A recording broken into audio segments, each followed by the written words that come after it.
jing thu jongi ni kapor ni purpose kalong ban penbena ya candidate MP jongi naman ta election parliamentary election kan ban long hau 2024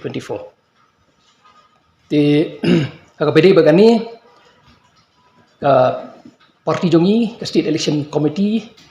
kala ikendu aka khandu trik jong nu banai bat hadin ke bangi la ya perkat sani ba ngin meya kren shibun ti ngila ka klami kawai karai ba ngin nominate ya Dr. Ricky A.J.Syngkon Ricky A.J.Syngkon ban long u candidate jong ka Voice of the People party namanta ka parliamentary election ka ban long 2024 kata kadai ka purpose jungi bentaban permana ka jing tu jungi kalong ba gila ban ya chakmat ya ka jing terkam jong parti ke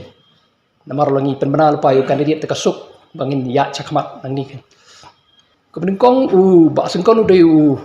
no founder member jong ka VPP udah general secretary jong ka parti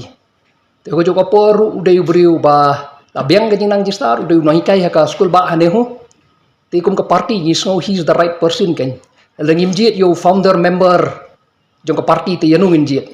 ngin happen jet yo try jong ka parti bolong founder member ba general secretary jong ka parti ru em kila don ki application mentan just now I told you bangkai don ki application ki don ki bala ki ba you can do ya president ru individually come to personally you see winnability factor is a very difficult to say whether a particular candidate will win. Okay, what we feel is that once he contests from the party, okay, then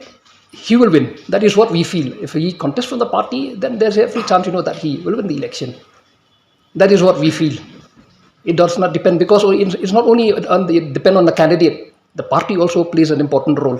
Everybody berkata ni nakaliang jongi kemio ay namar kitu ki bala mut kila you can do president but ki don ru na pedeng jongki ki bala ai diki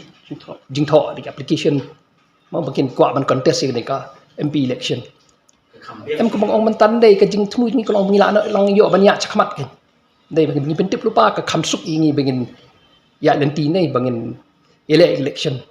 ay kata hangding